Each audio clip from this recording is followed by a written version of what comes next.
everyone. So today we are here with this gorgeous young lady, Amruda Nair, who has actually created this beautiful property and hospitality company called the Araiya Hospitality Group. She's a third generation entrepreneur. I mean, okay, not an entrepreneur, but she has a legacy of the Leela Hotels, which she's actually manifested into the Araiya Hotels. And I believe you also have this very nice food concept called the Naan Baar, yes. Yeah, fantastic. So, Amruda, tell us something with Leela as a legacy. What inspired you to branch off with the Araiya Hospitality Group? So I think, legacy belongs to those. I believe that my grandfather made his mark in the hospitality world by entering it at the age of 65 is when he decided to get into the hotel business and was very determined to do something that was very different and leave a mark even as an outsider coming in.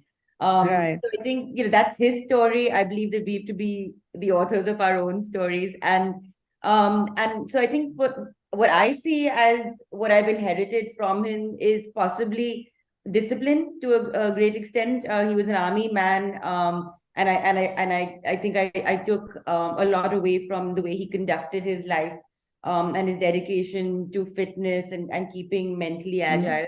I think I've inherited a little bit of his risk-taking streak, and more than anything else, I think a commitment to learning and evolving and adapting. And so I think that's what I see as my legacy. And Araiya is a lot about all of that coming together. In terms of a business model, the Leela was about the bigger format, modern palaces that evoked the palatial architecture from where they were. And so, if you look at, say, the top 10 large, the top 10 hotel size, by average, the Leela brand was always right on the top in the number one slot with about 290 rooms, so almost 300. Right.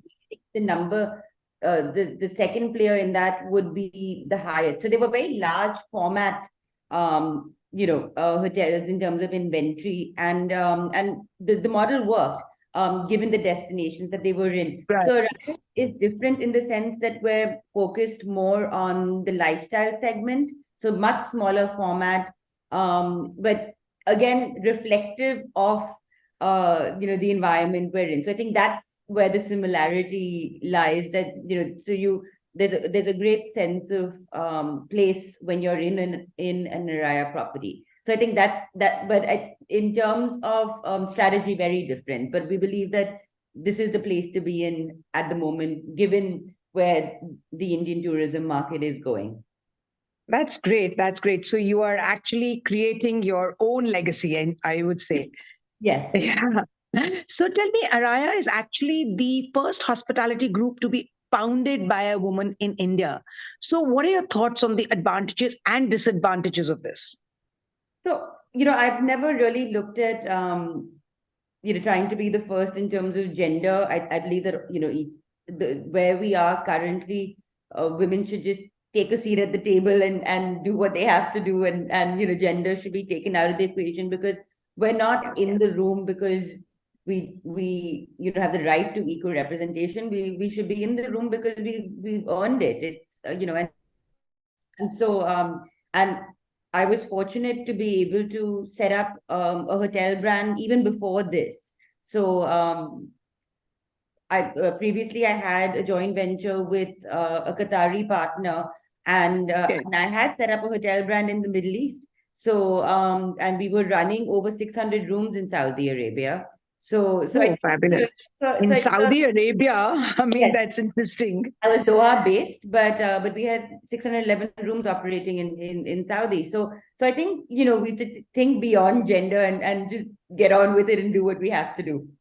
Yeah, I totally agree with you. So Araiya is a very beautiful name. What is the meaning and where did this idea come from?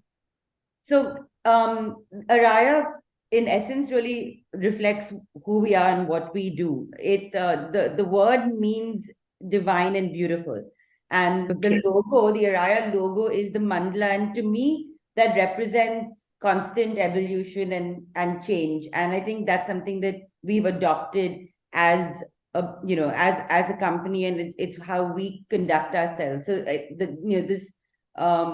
this thirst for knowledge and adapting constantly and forever learning. I think that's what drives us. And so, the name and the logo all come together to represent who we are. So what are the expansion plans now for Araiya? So we opened our first property 6 months before the pandemic. So Araiya Right. Palampur was launched in Himachal. Very well received. I think it was fortunate that it was a destination that people could still get to and wanted to go to. So I think, in terms of rate positioning, in terms of the reviews we've got. Just last week we were ranked number 1 in Himachal. So I think, Wow. in terms of, so we were fortunate that everything's come together very well for our first property. So that was a mountain resort in Palampur at 5,000 feet in Himachal. Our next property is a golf resort, and that opens early next year. So sticking with the lifestyle space, this is in Ahmedabad on a beautiful, it's currently a 9-hole golf course that's going to expand to 18 holes. The master plans a 350-acre project, and Essence by Araiya, which is our luxury format, will open in the first quarter next year. So we're excited to see that come through. And later in the year, we have a spa resort in Kerala. So, How nice. again, continuing with the lifestyle boutique format, but a different offering in terms of the wellness and outdoor space. So lots to happen in 2023. Is going to be a very exciting year. Yes. So actually, what we've really done is worked with local developers who have, great locations and property that they want to develop into a boutique offering. And so what we've done is worked with them to build from scratch. So our typical timeline is about 2 years because we get involved in the concept and the development part of it as well. I see. So tell me, of course, you come from a hospitality background. Was there ever anything else that you wanted to do besides being in the hospitality industry? I wanted to write. Okay. Yes, so my grand ambition was to do what you do. I wanted Okay. to write, and so the closest I got was publishing the Leela magazine. So Okay. I did that for a number of years. When I went off to England, to the London School of Journalism. Oh, you did Did journalism. did Okay. a writing a diploma. Came back. I wrote for a lot of the local newspapers. So while I was in college, I wrote covering college life, student life in Mumbai. So did a little bit of writing. Then with the magazines here. And so that's the one thing that I sort of dabbled in, and I continue to write articles Okay. and blogs and those kinds of things. But yeah, so that was something that I pursued. And I don't think we need to box ourselves, right? So I still try Right. and find ways to bring that into my life even now. That's interesting. So recently, your flagship Indian restaurant, Naan Bar, has been awarded by the Valletta as Malta's best restaurant. Yes. So what about it? Tell us something more about the restaurant. So it's a very social dining experience. So I think what we've done is really you've taken Indian food, but brought a contemporary take to the way we present. But it's also the whole environment that you're in. I think these days more than your basic service is the base, and then our service staff are brilliant photographers now because they're so good at taking pictures Yes, of the I food know. and our guests. So I think that whole, entertainment element, bringing that in, great music, creating an ambience. So we launched the Naan Bar in 2019, in the year when Valletta was the cultural capital of EU for that year. So, got a Right. lot of exposure in terms of, international audiences. Also Malta has such great history. So there's There's it's part of the EU, but there's the British history. A lot of tourists coming in from France and Germany. Valletta gets a lot of the big cruise ships, so it's a very global sort of. It's a small place, but has in terms of global exposure, it's very, very international. So I think the idea was to do something different and bring something to the market, and we're the only Indian restaurant in the capital. So I think in that sense, it was something unique and different, and we're very close to the parliament and the church. So we cater to also to people who are entertaining. I think we had the Prime Minister come in to dine with us with his family. Okay. I think within Wow. 6 months of opening. So so I think we decided to do something different, make it more fun, accessible, and it seems to have worked. So looking forward to doing more. What made you choose Malta? So, I've always wanted to do business in the EU. I'd come back to India after a stint in the Middle East. I'd worked in the US before this, and in Asia. My first job out of college was with JLN, and I worked with the regional office in Singapore. So EU as a destination was a market that I hadn't had too much experience in. And the restaurant was a great way to just get a foot in the market and understand how things work. And again, strategically it worked because it's an English speaking European country, so it makes it much easier to operate. So it just checked a lot of boxes for me, and I've enjoyed it. And the intent is to grow from there. So the restaurant has been operational for 4 years now. Wow. And we've got Araiya Malta set up. So the idea is to now grow in the hotel and the restaurant space both. So tough times during the lockdown. Was it a tough time for obviously the hotel, the restaurant also during the 2 years of lockdown? How did you manage? How did you go? So I think that's the one great benefit of being in the EU. There's a lot of support from the government. And so as long as you took care of your employees, Okay. there was a lot of support also in terms of financial support and Okay. aid to keep things going. So we retained our staff.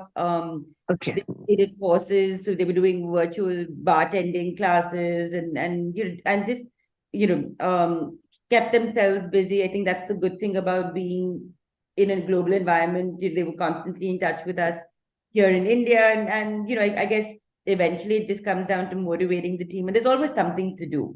So we kept ourselves busy and geared up, and as soon as things opened up, we were ready. And I think the big change when we launched, we were so focused on the expat market and the international tourists coming in.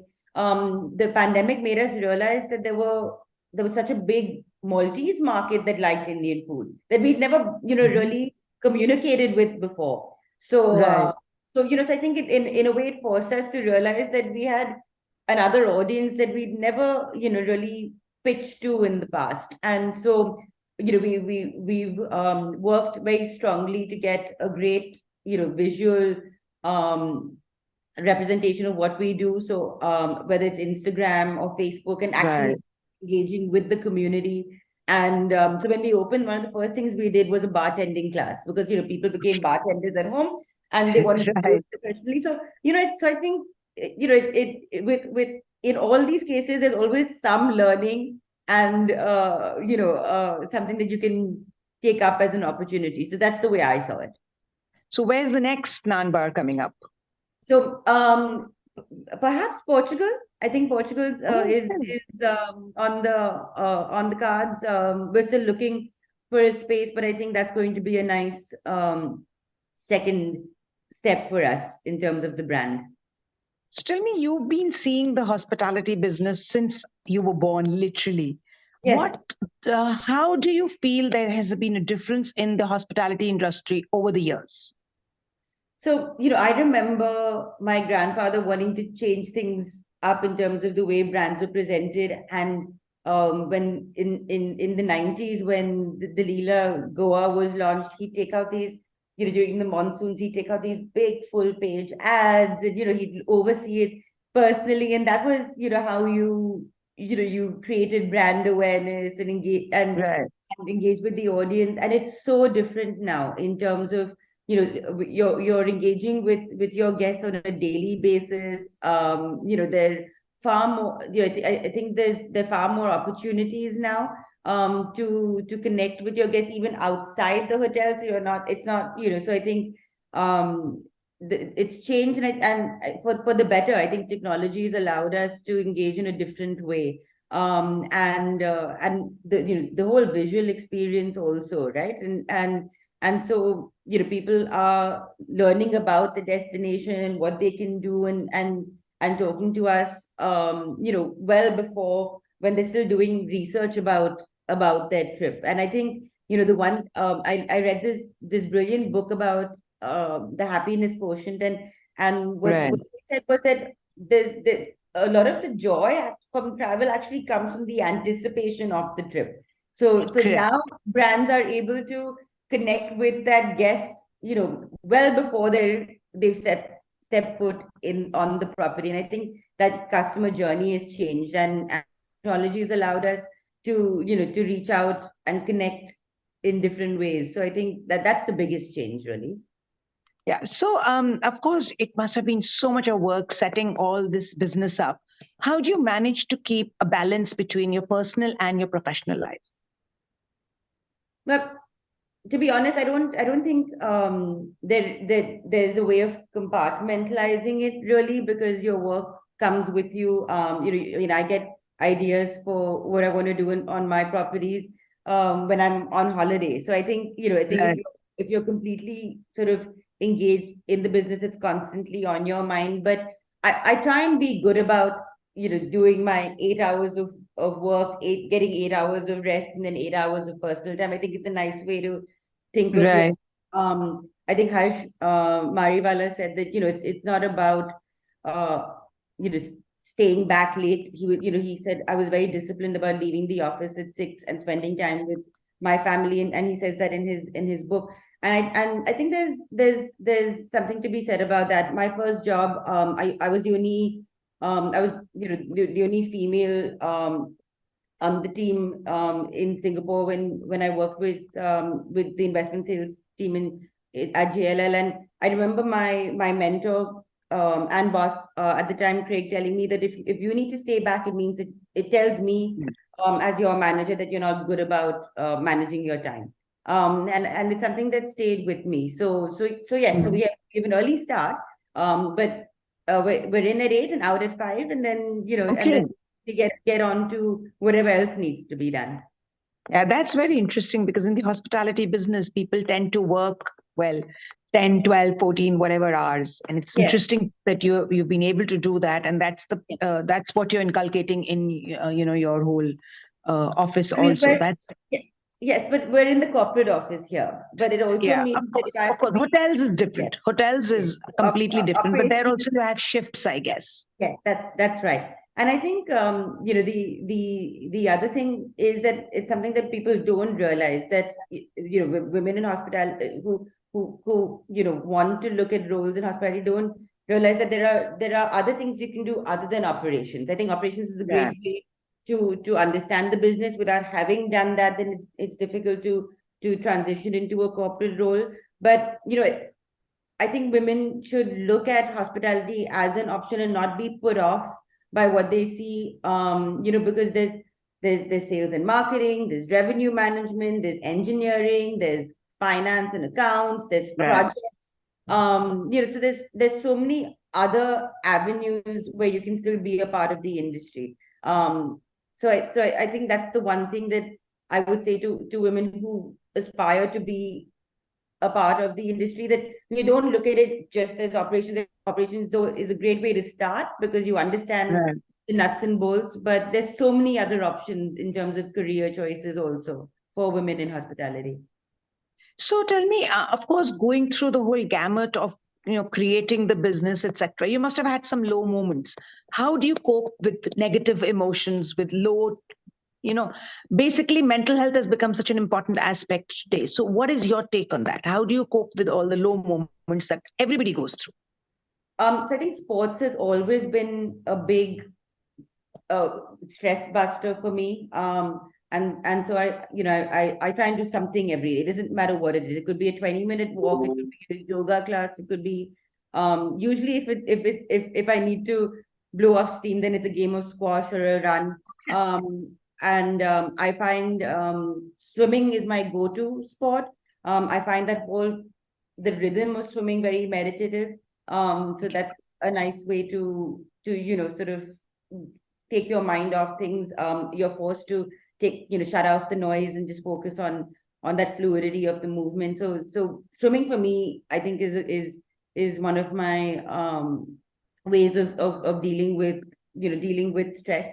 My sister Aishwarya has a great following on Instagram, and I know a lot of women follow her because she does this daily meditation, and I think that's a beautiful way to to start and end your day. And even if it's 5 minutes, I think there's something about that process to center yourself that works, and so that's something that I think is a nice way to deal with the highs and lows. So how do you stay on the top of your game every single day? I think setting out with objectives. I think I come in and I try and not look at emails and get involved in. So the first thing I do when I start my day is sort of set daily goals, take a look at what I want to achieve by the end of the month, the end of the year, and sort of set my day and prioritize based on that bigger picture. And I think so that's having that that setting of objectives, I think, is important, right? Because then all your decisions are much easier because then you know what the end goal is, and then you try and be disciplined about spending your time on what's helping you achieve that goal and not, and what needs to go. And so I think just having clarity there in terms of the vision helps. So do you have any hobbies that you do other than work? I mean, of course, sports you said, but any other hobby that you have? A lot of sport. I like languages, so I try and do 10 minutes a day of different, depending on what I'm trying to learn. So that I think keeps me active mentally. And a unique hobby I think that I took up during the pandemic is bird watching. So I like doing so wherever I am, I try and do sort of trail walks and look at sort of the local species, and there's a lot of studying. I didn't realize that when I picked it up. So it started off as a fun thing to do during the pandemic. As you can see, in our office here, we're surrounded by fruit trees, so we do have everything from kingfishers to tailor birds to magpies just here where we are in Bombay. So even when I travel, then I try and learn more. And so that's my new hobby. And what about photography? Do you photograph these birds and all also, or just? I think that's the next step. Right now I'm still sticking to the binoculars because I also feel like when you get caught up in the photography side of it, you're losing that moment where you're just there watching nature. So I'm trying to be good about just being there and learning and listening and and taking it all in. But I do think photography will be the next step. It's early days for me. Yeah, nice. It's always good to have something to do other than your work, because sometimes work can just engulf you and leave you with nothing else to do. So, tell me, what would be your definition of an empowered woman? I would think that eventually it'll all come down. So I think it's great that in India we're seeing so many Indian entrepreneurs, more women coming onto the workforce, more representation on the boards. But I think eventually, if you had to break it down to the fundamentals, I think it's being financially independent. And so for me, that's what empowerment true empowerment is, right? Where you're the one deciding how you want to spend your time, what you want, what motivates you, and having control over your life. And I think that does come down to financial independence. Yes, I would so agree with you. So, any word of advice to budding entrepreneurs? What would you like to tell them that they should really, imbibe in themselves? Well, the one thing that I think I talked about this earlier. The one thing that I learned from my grandfather is constantly, he was like a sponge. Even in his Mhm. 90s, he'd come into the hotels, and he'd want to meet people because he just soaked it all up, energy and ideas, and I think that's something I've got to a certain extent. I'm a little bit more academic about it, but I Okay. think to someone who wants to start a business, I think the first thing is to, that you could lay down a path, but you have to constantly evolve and adapt, to get you to that. And there's beauty in that constant, sort of Right. so coming back to Araya, and the idea of constant change and learning. So I think as an entrepreneur, there's always going to be things that throw you off course. But that's not necessarily a bad thing. Right. And so I think my advice would be, be open to ideas and constantly learn. That's great. So, Amrita, it's really been so, interesting and inspiring to talk to you. And we're so glad that you're going to be our Progressive Entrepreneur of the Year at the Women Inspire Awards. And we really look forward to meeting you. Thank you. I look forward to it too.